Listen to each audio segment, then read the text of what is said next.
PVC দরজাগুলো কিভাবে colour করা হয় আমরা দেখব। এই যে দরজাগুলো এই যে খুব সুন্দরভাবে কালার হচ্ছে,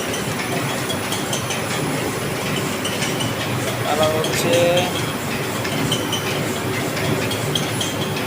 তারপর এই দরজার উপরে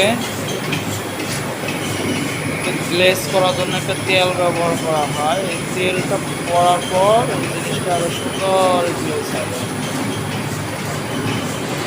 এখানে এসে এই যে শুকিয়ে সুন্দরভাবে বের হবে, সুন্দরভাবে বের হচ্ছে। এই মালগুলো আমি আজকে প্রিন্ট করে রাখছি, এই মালগুলো মার্কেটে যাবে। মালগুলো সব মাল মার্কেটে যাবে।